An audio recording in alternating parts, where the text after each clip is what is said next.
As well. The Bible doesn't go into detail or specificity as to how God brought this to pass. Okay? Yeah. However, though, I mean, do you follow the teachings of the solar system and that the planets orbit around?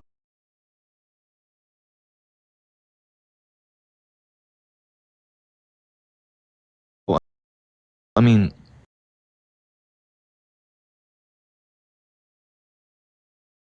to stop in the sky, the Earth stopped rotating.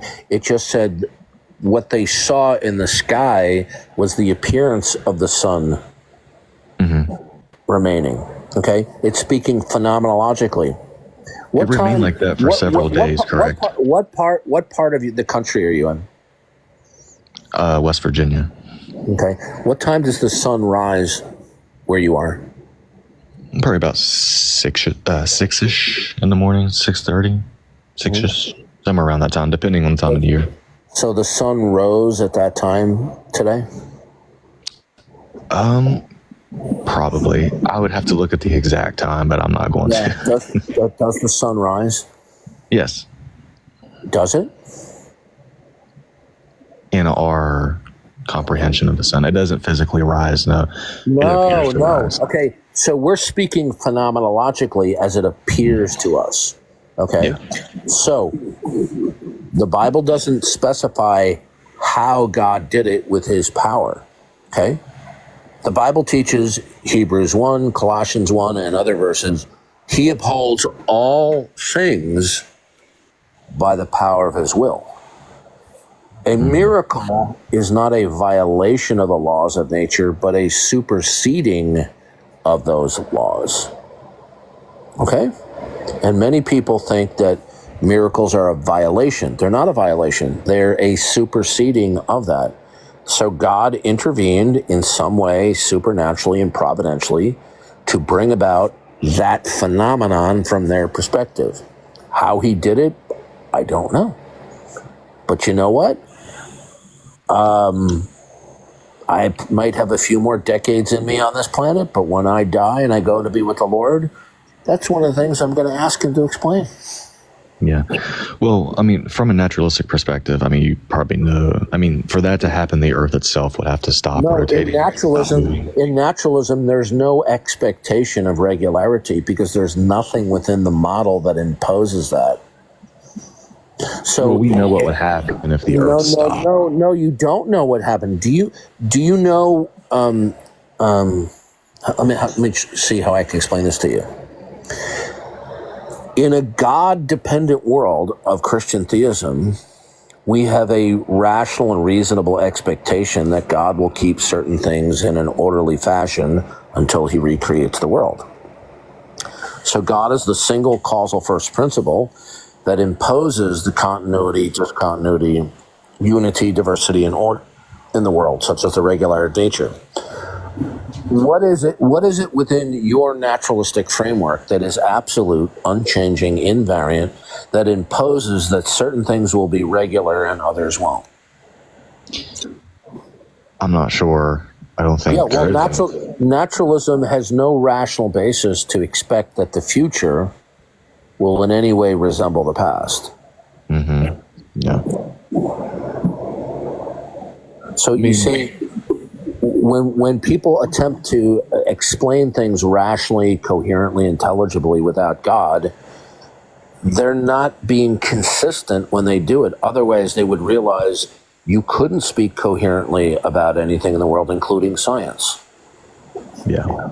So, for example, in the Christian worldview, if God is the absolute, okay, and he has a plan, he is moment by moment, he is securing and imposing the continuity of the world at a foundational level.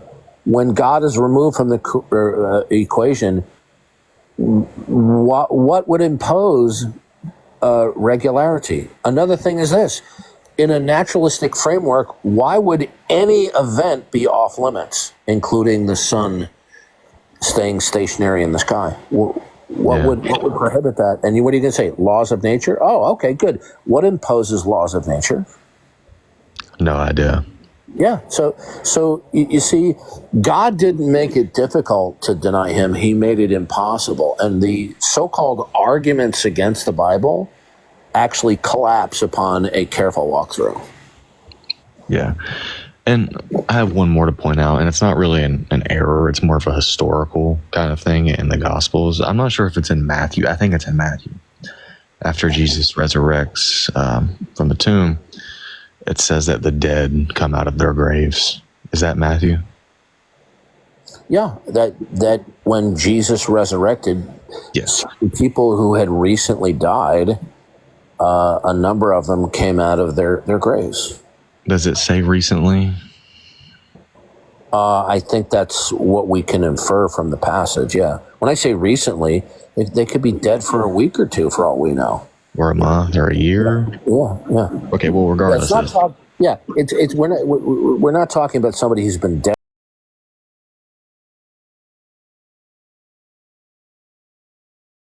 If you're going to choke on that, then you're choking on the resurrection of Jesus. If God can raise Christ from the dead, because he is Lord of all, right? Mm-hmm. Then there are side effect rippling of people who recently died.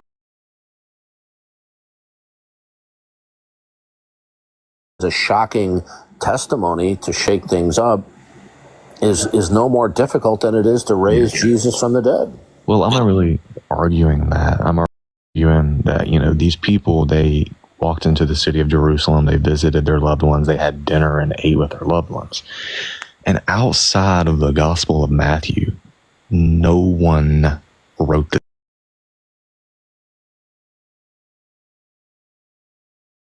Yeah.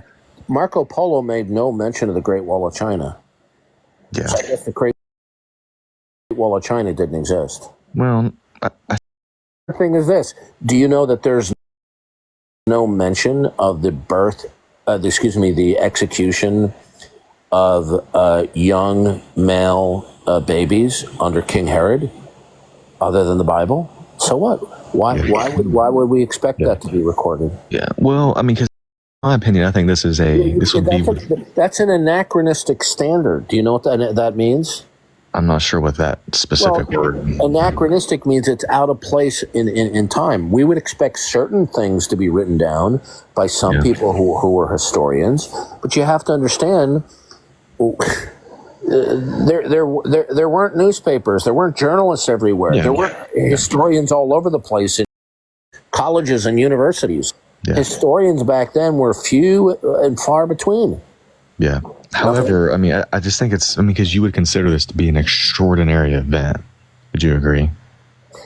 If it's related to the resurrection of Jesus Christ, I can understand why that either you are going to believe that this was a fallout of Christ's resurrection, and then you're going to believe, or you're not going to believe on Christ's resurrection.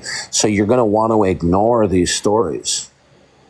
Possibly. Yeah. Here's the deal, okay? The Christian worldview doesn't depend upon convincing you about this or that. What it depends upon is simply this, is that God's attribute set that he has revealed implicitly through natural revelation and explicitly through special revelation is that his property set, including that he's triune, is exclusive and indispensable for grounding and establishing all truth, reason, and intelligibility, and any discussion of actuality. Dismiss that, and then you're going to be in a world of absurdity where you're not going to be able to have grounds to say 2 + 2 = 4 or the sky is blue. Because if you do, I'm going to ask you, what imposes that mathematical truths remain over time? What imposes that some things remain the same, like skyness and blueness? Mm-hmm. And you're going to go, I don't know, reality? I honestly really couldn't tell you. It's a little bit above my pay grade. The Christian worldview doesn't depend upon, this little block by block, convince you here, here, here, and here, and making an accumulative case. The Christian worldview is defended as a comprehensive package that it's the only rational worldview to hold to. And if you reject that God has spoken authoritatively through natural revelation and that he's spoken authoritatively in the person of Jesus Christ, then you will be staking out that the mind of man, either individually or collectively, speaks authoritatively about this world. But then we're going to hold you to your own standard. Okay? Mm-hmm. Yeah. Gotcha. Well, I appreciate it. I got to go. I just want to go and ask some questions. So. Coming up.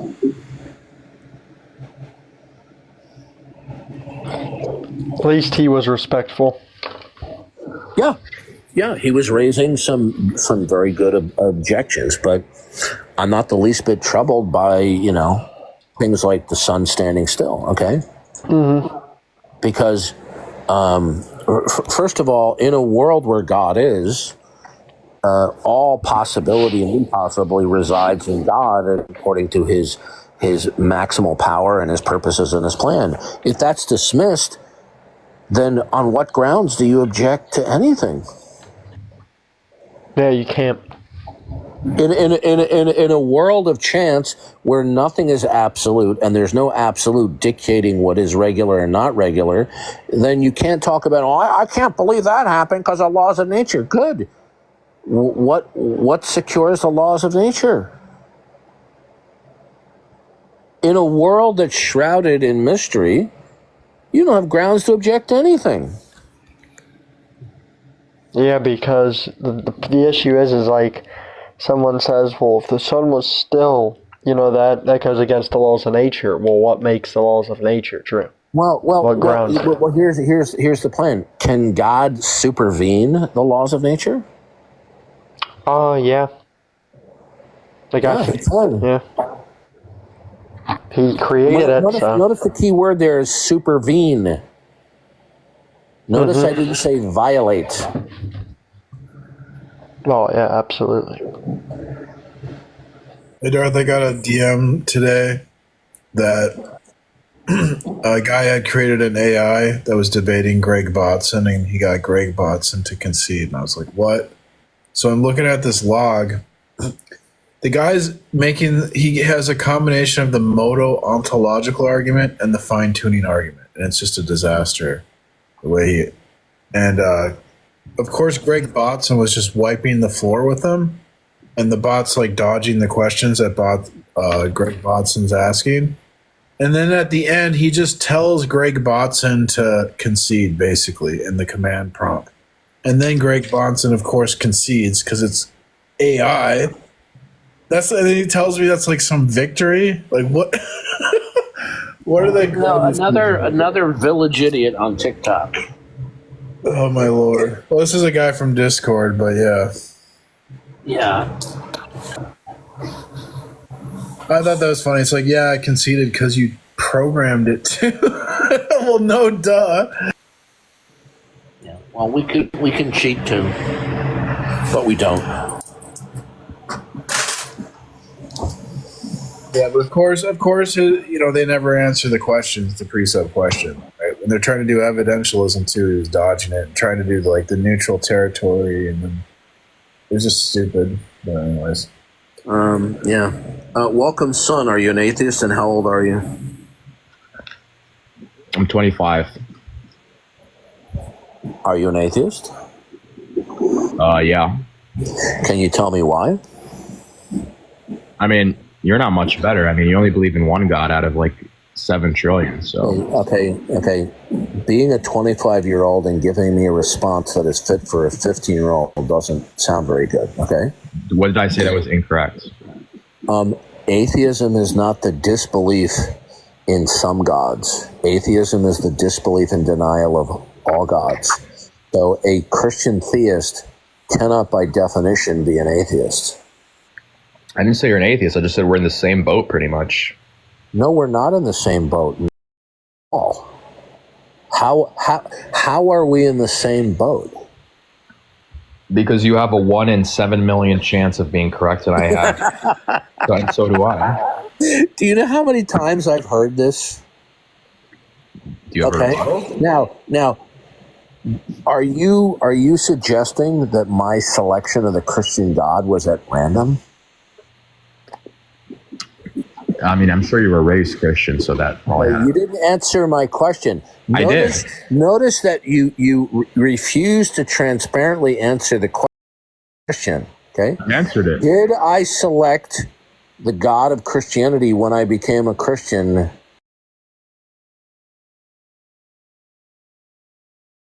I'm assuming so. No, I wasn't.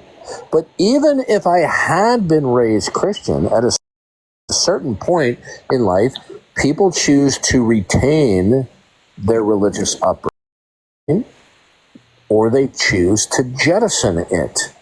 So your argument falls flat on its feet. No, because if you're something for 20 years, your mind is already going to be biased. This is painful. Listen to me. You tell me you're 25, stupid 15-year-old, okay? The selection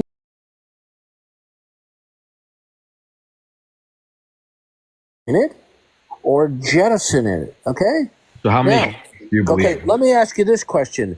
Are most atheists in Western civilization and in the United States, aren't most of them the product of religious upbringing?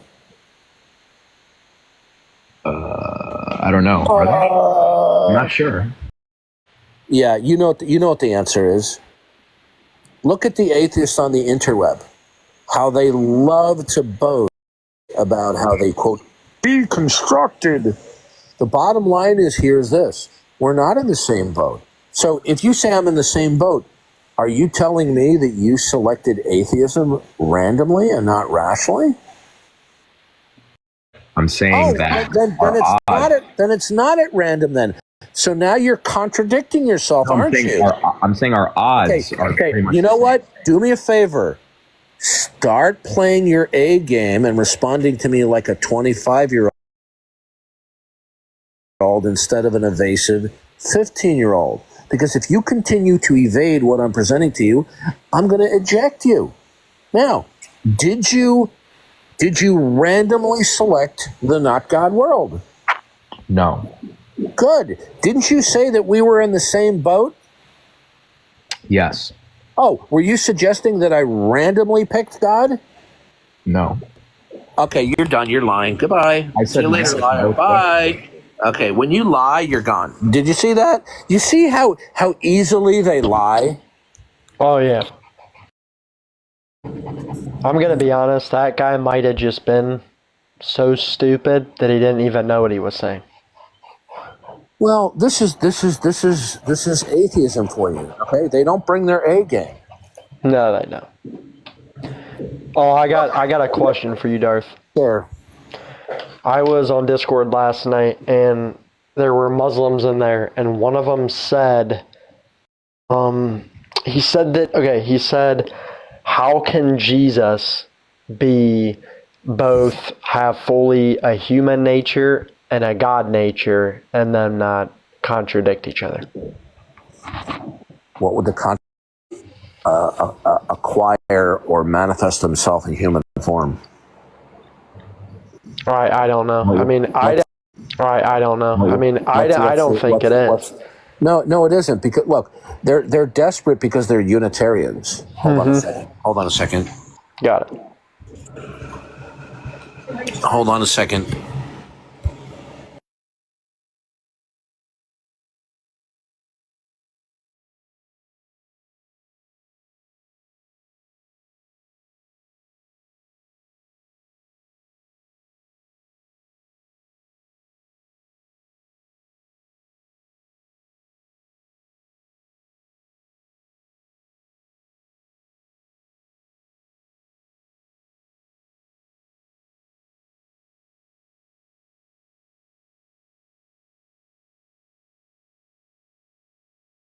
Darth's gone. He'll probably come back. He might have gotten a call or might be busy. He'll be back.